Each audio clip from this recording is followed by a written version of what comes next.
Hey everybody, welcome back to another episode of Build an Iconic Life. I'm here with Adam McChesney, and I'm telling you what, stay tuned. This one's going to be hot. I came from the mud. There's dirt on my hands. Welcome to Build an Iconic Life podcast. I'm your host, Chris Whitehead, and this podcast is dedicated to help you build a life with zero regrets by focusing on how you have everything you need to stand up, stand out, and live life on your terms. Let's dive right in. Adam, thank you so much for joining us today. How you doing, man? I'm good, Chris. Thanks for having me. Super excited to be here. So the audience wants to know, first of all, who are you and what do you do? Yeah, absolutely. So Adam McChesney, born and raised here in St. Louis, Missouri, lived here pretty much my entire life.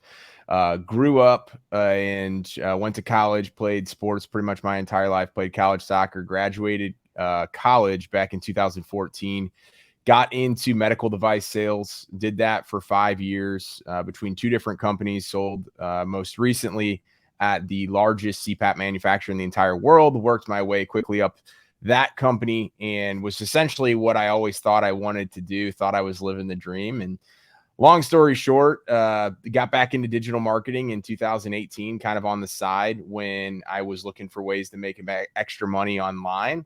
Kind of always had that entrepreneurial bug, but my dad's a lawyer. My grandparents run a bakery, have family members that are in insurance, real estate, and I just never got hooked on any of that stuff. So I knew I wanted to do it, but didn't know exactly what.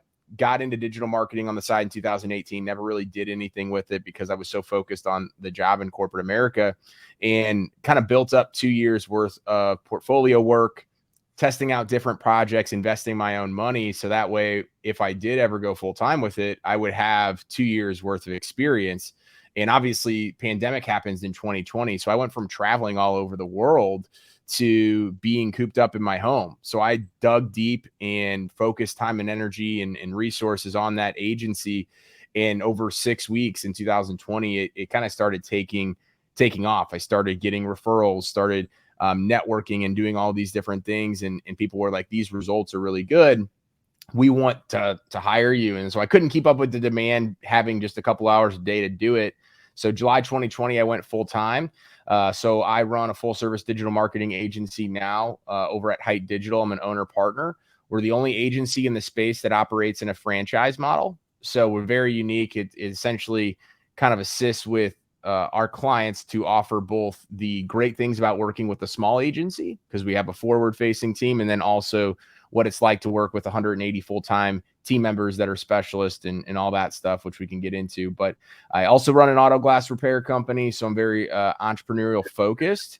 Started my own podcast this year, YouTube channel, speaking at 5 events here in the next 2 months. So really just passionate about entrepreneurship, but telling people my story more importantly, so we can get into that. But that's the Cliff Notes version. Cliff Notes version. Boy.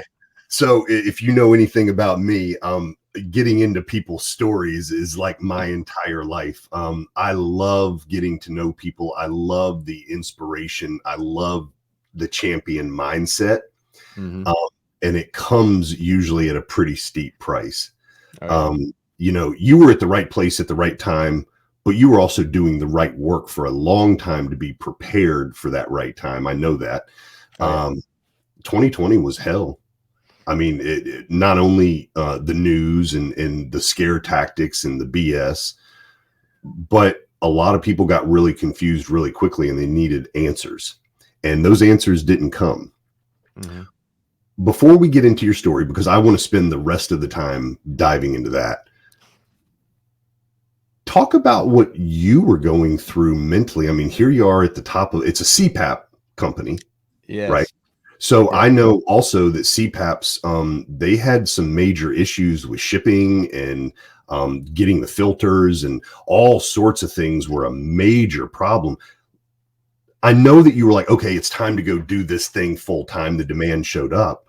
Probably almost seemed like a blessing from heaven. Was there a little bit of fear and a little bit of transition? Like, what the hell is happening in my life right now? Talk about that. Tons of it. So I got in at ResMed at a really good time back in 2017, and it was a new role within the company. And they were essentially saying, hey, this new role that we're hiring is essentially a feeder to our key account manager program. So within 3 to 5 years, we envision you getting to a key account manager quicker than what you would do if you were outside of the company. So basically the next key account manager was like 10 years older than I was. So I'm like, okay, I'm ahead of the game, right? Making more money than I ever did, which was $75,000 at the time.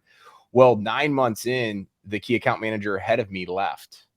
And so I had this massive opportunity. I didn't think I was going to get the job, but they had saw so much opportunity and potential in those first 9 months that they gave it to me. So I was 26. I went from making $75,000 a year to 200K essentially overnight. And so I did that for a year and a half, but I got married at the end of 2019. And I started looking at specifically like what opportunities were ahead. And it really envisioned just more work and having to do all of that stuff. Essentially, I looked at the opportunity of what that was going to be. It was essentially going to be working more, but I was going to only make a little bit more money. So I knew that I needed to take an opportunity at the end of 2019 to really look at what the future held. And what that was going to be was taking a bet on myself and going into entrepreneurship full time. So it was tough. It was tough walking away from the money, the benefits and all that stuff, but it was something that I knew I needed to do. And you jumped and figured out how to put the wings on that plane as you were diving downward, huh? Yeah. So it was one of those things where I thought I had it all figured out. I had clients, I had all that stuff, but I didn't have that comfortability and security. Yeah. Because it was something new, right? I had never done this before. So I realized quickly that I needed to get into masterminds and hire business coaches and get into networks that were going to provide me with all the things that I didn't have, which was experience in business. It was all the things that I thought I had figured out because I knew how to sell, but I had no core values. I had no processes and systems. I had nothing. I just had an eager to create a life worth living because I didn't want to, we got married and I don't have kids right now, but we're going to have kids here soon. And I didn't want to be the dad that was always working a little bit more every single day to make a little bit more money. Yep. I didn't want to trade that time for money. Yep. And what a blessing to live in 2020 instead of like I started my business in 1998. Dude, there was no internet. I mean, it was there, but you didn't do much with it.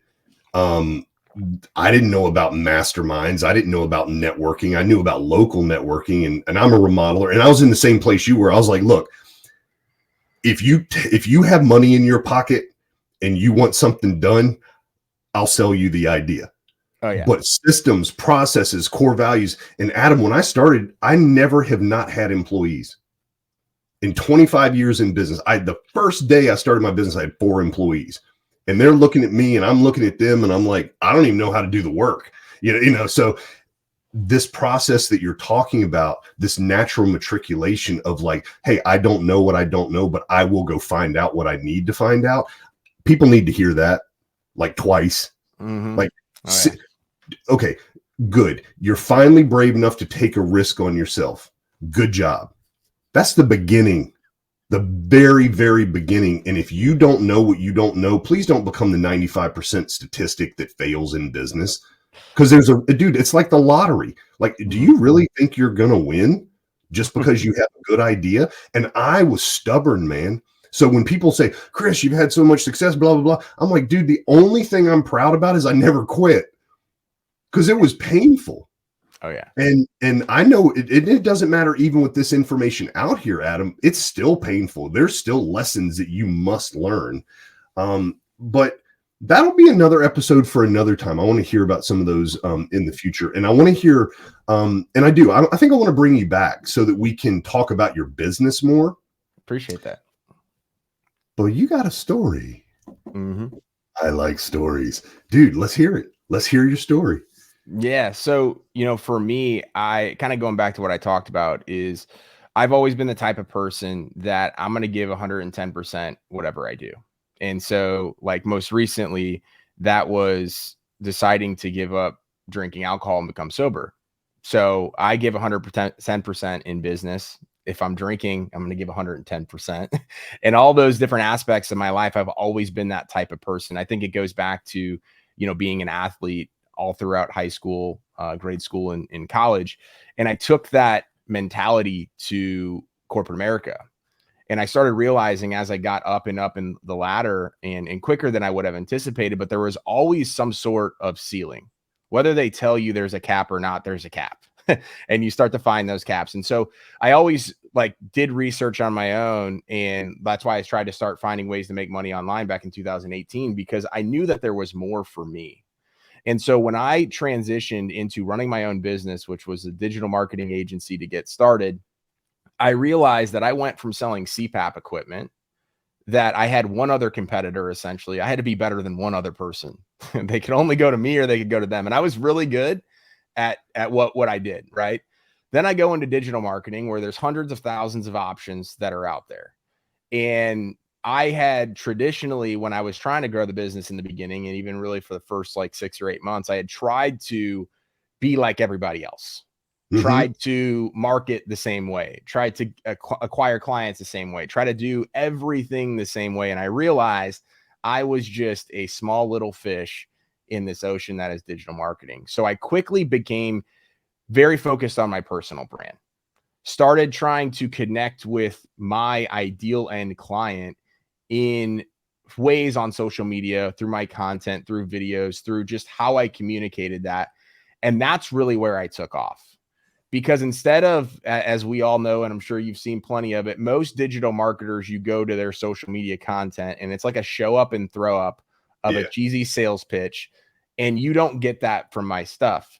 Most of my content is talking and opening up about my life and my journey as an entrepreneur, because my mission, Chris, is to be the commitment of living a whole, well-rounded life by my purpose, which is to impact as many people as possible, whether it's directly through their business or it's their personal lives.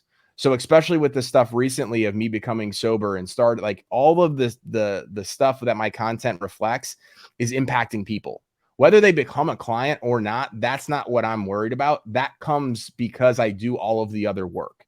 So I have identified myself as an entrepreneur that just so happens to do digital marketing, which is why people come to work with us, because they know that we have a good product and service. But at the end of the day, they know that I'm not going to sell them something that I wouldn't sell myself. And they by the time they could become a client of mine, they've already seen likely 6 to 8 months worth of my content at minimum, or they've been referred by someone that has. And so they just feel that I bring a different twist to what I do. And I grew my agency from very little revenue in the first 6 months to, in 15 months, becoming a 7-figure agency.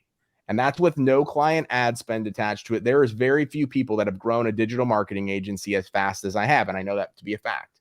We were just named to the Inc. 5000 list, best marketing company in St. Louis, top 50 fastest growing companies here in St. Louis. But all of those things are derived because I decided to do something different. I decided to go outside of the box in an industry that most people don't go outside of the box in, and bet on myself, taking what I learned in corporate America, which is the sales skills, all the professionalism, all of that stuff, but bringing it to an industry that was desperately needing something different. And by the way, every industry needs something different these days, because it is an ocean, and it's a very, very red ocean. And what we need to be able to do is build, know, like, trust. We live in a day where there is no more JFK, Mr. Rogers, everything's great. The world now actually seems to enjoy dramatizing the negative to the nth degree. So boy, do I resonate with your message, because, and my content too, dude, I don't promote me very much. From the aspect of come buy my shit. Yeah. I just leave quality. For me, it's quality. Hopefully other people think so too, but I leave quality information out there to better people's lives, because it's my mission for the rest of my life. It's like, we're going to make money doing something, but is that really all there is? And for me, dude, as an entrepreneur, I've been doing it for half my life. this is going to be real boring if this is all I do. So like you, I just started saying, what if I tell people when I screw up? What if I am willing to talk about the things that everybody thinks, but they don't talk about? And, you know, Robin, actually, we were outside last night and I'm sitting by the fire pit, and she brought up a subject and I was like, I can't talk about that on social media. And she looked at me and she's like, and I was like, okay, I guess I do get to talk about that on social media. So, but that's this whole thing of getting rid of the ego and just loving on other people, building real rapport. Because I don't know about you, the sales tactics that I used to use, dude, I don't have any of them anymore. Either it makes sense or it doesn't make sense. And if it doesn't make sense, can I refer you to somebody else then that might, you know, I'll just be your friend. And I hear you doing the same thing and finding success with it. That to me is iconic as hell. Oh yeah. Because you're willing to do it by being who you are. 100%. That's 100%. And it's so funny. So I finally just hired a sales girl, a director of client success, about 90 days ago. And so that's been a transition and me kind of stepping out of that role. But we have 25 other franchisees at Hite Digital, owner partners, what have you. And we are 3 times the size of the next biggest one. And everybody's like, Adam, yeah, it's insane. Adam's like, everybody's like, Adam, you need to teach me how to sell. You came from corporate America. You know, you're clearly selling. I mean, it's insane. We sell more new revenue a month than like 90% of the franchises have in recurring revenue. And wow. I tell people I'm not great at sales. Like, I just so happen to have been successful in corporate America because I was really good at our product and our service and explaining the value. And with that came the sales. And even now in digital marketing, I'm like, guys, you can listen to everybody listens to my sales calls. They see all this stuff. They're like, you're not doing anything special. I'm like, no, but it's what happens before they get on the call with me, because they've seen my stuff for so much. I don't have to tell them, hey, like, you got to pay today and I'll give you 50%. You know, I don't have to do those things, but it's the work that goes into it. That makes the difference. I'm not great at sales, and I'm not a sales, like, I don't want to be a sales guy. And that's the difference. I remember, so I ended up working for Radio Shack for a while, and I became the #1 salesman in the Eastern region. And I actually did it by just making sure I did more tickets than everybody else. Because what would happen is a computer sale would just show up at some point. A cell phone would just, like, you don't know what, and I sold lots of 50-cent resistors.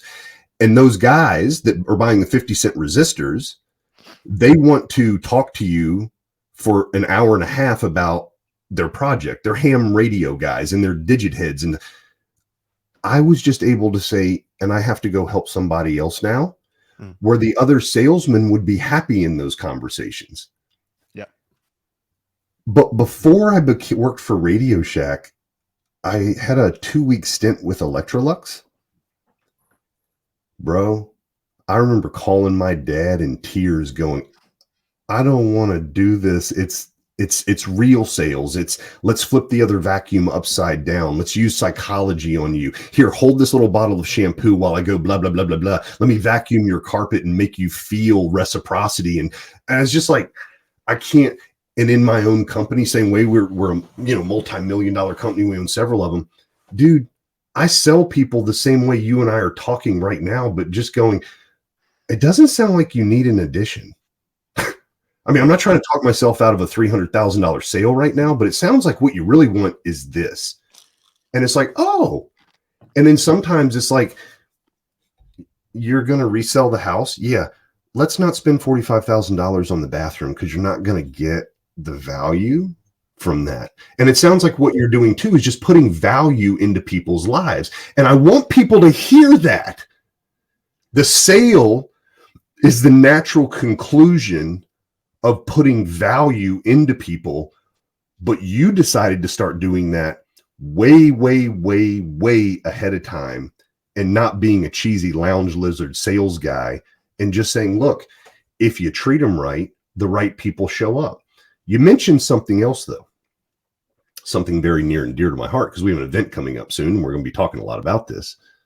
You said something about core values. Oh yeah. Let's first talk about your evolution through understanding what they are and how that has helped your company grow. Yeah. So, one of my biggest things looking back on when I struggled early on is I didn't have core values and I didn't have processes and systems. And most of the time I thought it was because, hey, it's just me at the time. Why do I need core values? Why do I need processes and systems? I know how to sell. I know how to do the work. I know how to build the websites, blah, blah, blah. And I just didn't put a focus and attention to it.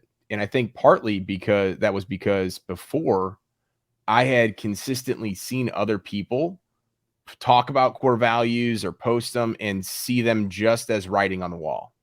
I could see pass through them that, hey, they're just using this as a marketing tool to say, this is who we are and this is what we do, but they weren't living by them. So earlier this year, I joined a coaching group called the Champion Circle with Mike Claudia, who I know and are friends with. And I realized that so many of the issues in my business, whether it was hiring and firing people, whether it was bringing on the right clients or dealing with the wrong clients, was because I didn't have those core values in place. And so finally, we got super clear on them earlier this year, back in January, and our acronym is TRUST. So it's take action, results matter, utilize resources, set expectations, and ultimately transform lives. So I picked them not just on the business, but they also translate into my personal life as well. And then we have action statements for both our team and myself, and then our clients. What that has done, it has absolutely transformed our business because we talk about them in our content in every single internal and external facing meeting with our clients. That's the first thing that they see after the title of the meeting. And so we are not only finding better employees, but retaining better employees. When we've had to let people go, we've been able to point back to the core values and say, hey, this is where you underserved or underutilized or whatever that core value was. But more importantly, we're now bringing on better clients that understand who we are even deeper. And then we're able to weed out the people that just don't align with us. And that's okay. But in the past, I would have taken them on as clients, and then it's been a headache down 6 months down the line. One of the secrets, because anybody that's listening to this and maybe they're the light bulb starting to show up, and it's like, well, how did Adam know how to put all this value out there? Because people go, I just don't know what I'm going to write about, and I don't know how to go give that much. You do the same thing I do, bro. Every post I make is just talking about core values. Every conversation that I have is just about my core values. If I'm hanging out with my wife, she's known me for years, and we're always talking about core values. Always. When I'm with my coaching clients, that's all I'm really talking about are the core values. It's foundational. And when you have that foundation, the content, the value driver, it's so easy to market yourself, because I'm not going to just say a core value. I'm going to show you a picture of what that value looks like, and I'm going to reinforce it and grow it. And here's what I know. Alignment is great. You've heard me say this all. Alignment is greater than assignment. I'm just putting it out there who I am. And if you align with who I am, the likelihood of me being able to help you and the likelihood of you being able to help me is a pretty high percentage.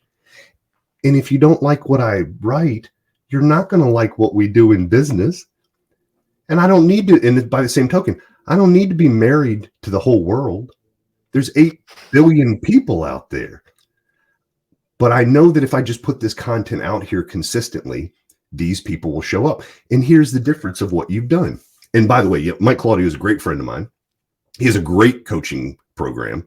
And it's growing by leaps and bounds as well. And it's pulling in amazing people like you.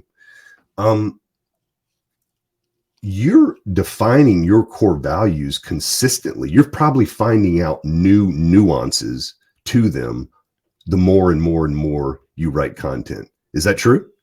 100%. And the more and more that we talk about them to our team and to our clients, because it continues to pull back layers of, oh, okay, this is where this particular core value, where we've done really, really well and where we're getting good feedback on and where our ideal clients are connecting with. And then on the flip side, okay, well, maybe we could be doing better here, or really dive into this particular asset on how we set better expectations through each particular process. So the more and more that we talk about it, the more and more I talk about it, and the more and more my content reflects it, it just becomes not only getting stronger, but we find new ways to incorporate stuff that tie back to them. And it becomes a never-ending loop of training. Like it's like, and this is why I love talking about foundational stuff. You'll never, ever, ever divert from it. I'm one of my companies, I'm a builder. If you don't build the foundation, it doesn't matter what you put on it. It will come crumbling down, or by the time you put the third floor together, the ceilings won't, the rafters won't touch in the right spot. And the only way to fix that is to tear the whole thing down again.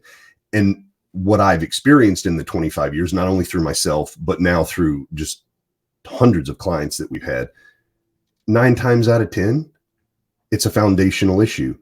And the number one thing about the foundation that most people overlook are the core values. They do not have them, and they do not know how to communicate them if they do have them. So it's either that or it's underfunding. Those are like the two reasons why companies fail. And I believe success leaves clues. I believe you just literally dropped them on people today. So thank you very much. And Adam, 2 things, because I want to get this. Number one, would you be willing to come back sometime and talk a little bit more about your company? Absolutely. So number 2, if people wanted to reach out to you, what's the best way for them to find you? Yeah, so on social media, you can find me on Instagram at Adam L. McChesney. So that's McChesney. You can also go over to adammcchesney.com, where that will have all of my social links, everything about Hite Digital, podcast, YouTube, all that good stuff there, and you can find out more information. Appreciate it. If you wanted to leave everybody with something, last little nugget, what would you like to tell everybody?